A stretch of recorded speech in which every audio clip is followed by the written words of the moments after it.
Devil in the details. Trevor looked at the sweaty, crumpled paper in his hand, reviewing the instructions yet again. Soon it would be too late to read over them, but until then every rehearsal could be the one that saved his life. For pale candles, he read, and then glanced over to the 4 candles sitting on the floor. He had arranged them in a perfect square, just as instructed. The line of crisp white chalk connected them, and he mentally marked the next item off the list. His hand was shaking, making it harder to read the scrawled lines of pencil on the paper. With a deep breath, he looked away from the paper and out the window. There was a swell of nervous energy bubbling in his chest. He had prepared, he reminded himself. He had read and studied. He had memorized every line of text and done his research. Now is no time to have second thoughts or doubts. Remember, the entity will know your thoughts. If you enter with doubts, he will use these to his advantage. Trevor closed his eyes and smiled, trying his best to think confident and reassuring thoughts. What he needed to do, he realized, was find something else to think about. Every review of the instructions only deepened his anxiety, and it obviously wasn't helping. It reminded him of cramming for final exams. He had always overdone it and worn himself out, so that he ultimately spent a week sick and dreading the impending tests. Now was not the time to weaken his mental or emotional defenses. It was, instead, the time to finally achieve something with his life. Trevor walked away from his preparations, shoving the paper in his pocket and trying to prevent his mind from running over and over the instructions. They always hung on the final words. If you successfully complete the ritual, he will grant you one request for whatever your heart desires. Choose wisely. As if he could dislodge the thoughts, he shook his head sharply and turned his attention to his surroundings. He was sitting in the front of an old chapel, the wooden pews cracked and listing in the shadows. What had once been lovely windows were now either caked with dust, webbed with cracks, or lying broken on the floor. The moon sprinkled silver light around the interior, light which somehow only made the shadows darker. He wondered briefly about those who had once gathered here bowing penitently and singing their hymns. But churches dried up when a town did, and it was nothing more than an artifact cast out. Find a place of religious significance. It may be a church, temple, synagogue, mosque, sanctuary, blessed space, or area of miraculous happenings. Any place where people come to demonstrate faith will suffice. Trevor smirked, remembering the words. He had considered going to his hometown's football stadium because that was where he had witnessed the greatest religious fervor. But somehow he thought such secular praises were not what the ritual intended. He had lucked upon this place on one of his trips to and from university. It was off the beaten path, well removed from the rest of civilization. Soybean fields were the nearest attraction, which meant he would be mostly free to conduct his activities in peace. Assuming, of course, local kids did not wander in, drawn by the same isolation and freedom that had brought him. Given the lack of beer bottles and vandalism, he assumed it was not a popular place for such activities. His legs were shaking up and down, whether from excitement or anxiety he was not sure. He checked his watch, noting that it had slipped 5 minutes closer since his last inspection. It was now 11:50, which meant his waiting was almost over. It must be begun at precisely midnight. Too early or too late and you will have no results but feeling like a fool. He had set and reset his watch just to be certain it was exact. Now he just needed to rely on it. He had also selected this position because it was just close enough to hear the church bells from a couple of towns over. Come midnight, they would toll and assure him he was on time. The wind kicked up outside, tossing a few stray leaves through the opening. The many holes in the roof howled pitifully, and the rest of the building creaked with the gusts. It seemed almost as if the building was in its final days, waiting for nothing but a strong storm to destroy it once and for all. Giving in to his worries, Trevor pulled the paper from his pocket and reviewed the important parts again. He skimmed over the materials, certain he had everything he needed. Instead, he reviewed the cautions to ensure he did not make any deadly mistakes. First, never speak your name. Such a being will seek any way to gain power over you. Should this creature find any weakness, he will use it to possess you. This is akin to being split apart from the inside out, slowly and over several days. Most unfortunate souls are also forced to watch as they slaughter family, friends, and other victims. It was simple enough. No names. That was an easy pitfall to avoid. Next, do not answer his questions. They are intended to trick you. You must only say what you have been instructed in your request. If you engage in questions, he will trap you in his game. You will slowly waste away, caught forever in his web of lies.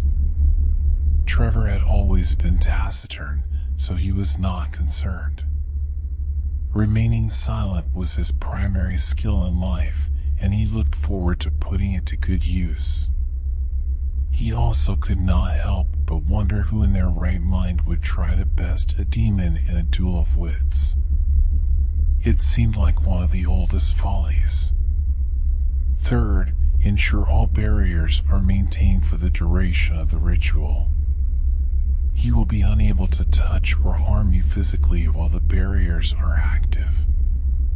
Adhere to the guidelines for your own safety. Another easy warning to heed. Who would ignore the barriers? Why would they even be in the ritual if they were not vital to its safe and successful completion? Finally, believe nothing of what he says. He exists only to lie. Rereading the warnings made him feel safer. These were so obvious that he could not imagine anyone making such grievous errors. He certainly knew better. And if the direst warnings in the ritual were so clear to him, it seemed impossible that he might fail.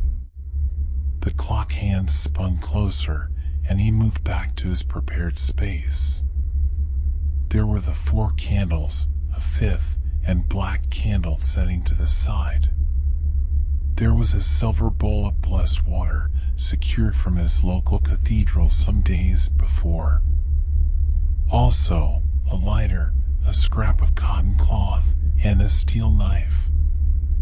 It was everything he needed. Trevor knelt beside the chalk square, arranging and rearranging items for the most practical setup.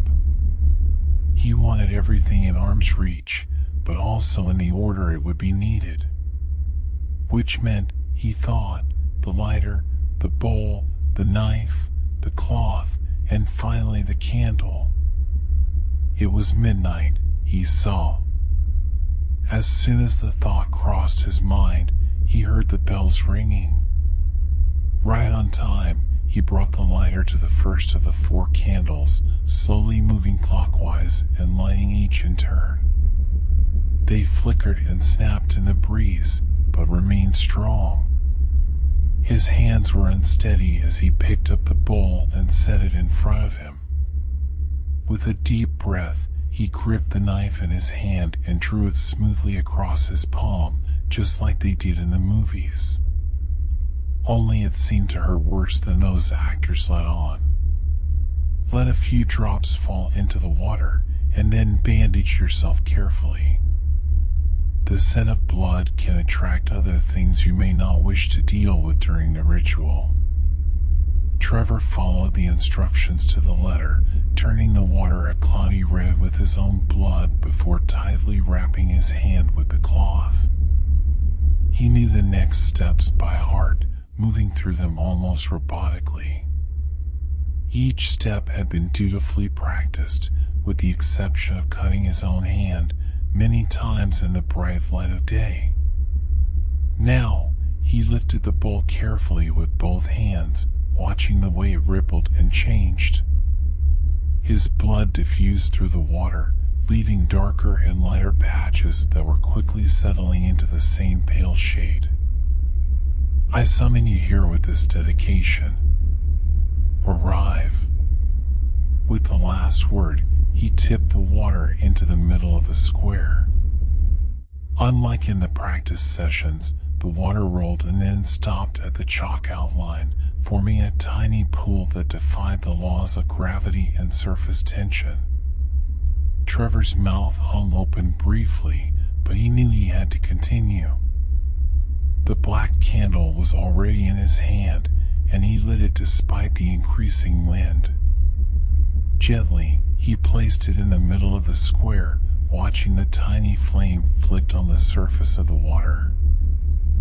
I give you light to seek me, he said, the words trembling from his lips. Arrive. Barely were the words out of his mouth than the black candle began to sink below the surface of the water before disappearing completely. A dark, shadowy face emerged on the surface of the water, grinning widely. The face was hard to discern, but appeared dark and scaly, riddled with scars and fresh wounds that seemed to seep blood into the water around him. There were also many teeth. Trevor felt a cold pit of fear settle solidly in his stomach. Who summons me? Came the deep, gravelly voice. It came not from the thing's moving lips, but from the air all around Trevor. The whole building seemed to vibrate with the voice. No names, no questions, he reminded himself. Trevor's mouth was dry, thinking just how easy it would have been to make that mistake. You have been summoned, and I will instruct you. Speak your name.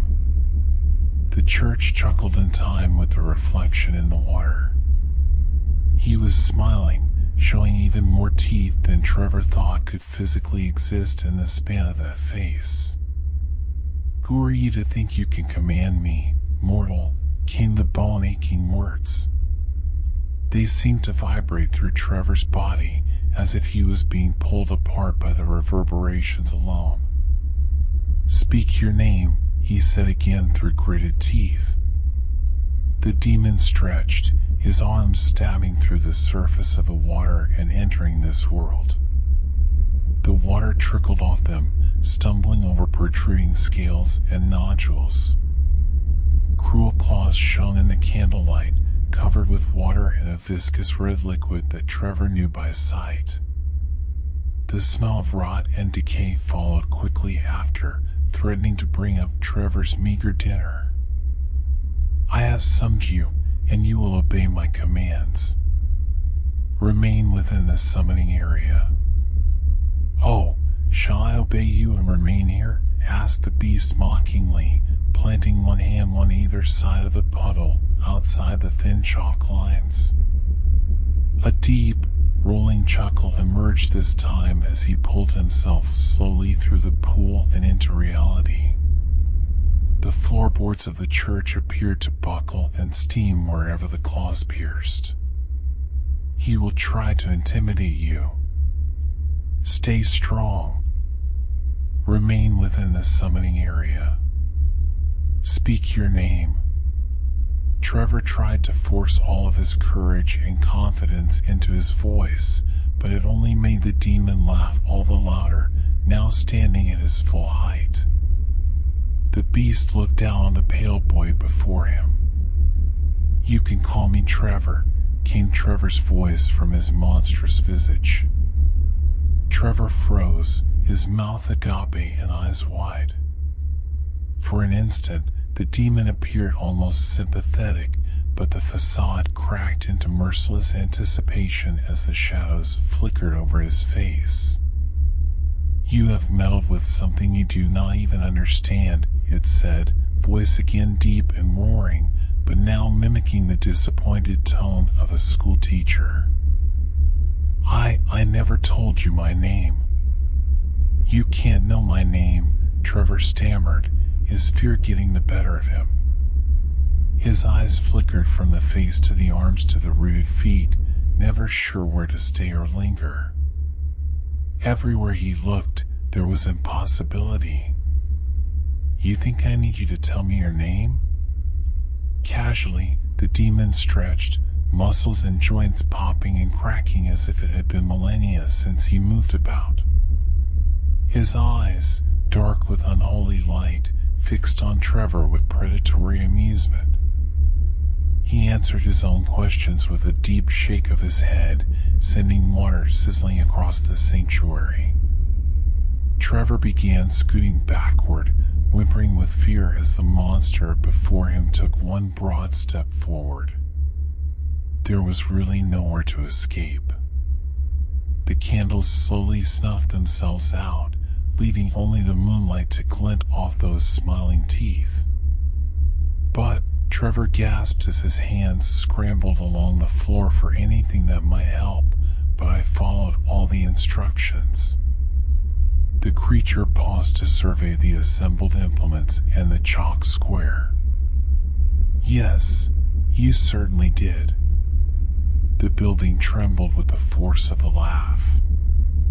From the cloying darkness, an arm shot forward. In the next breath, Trevor was off the ground.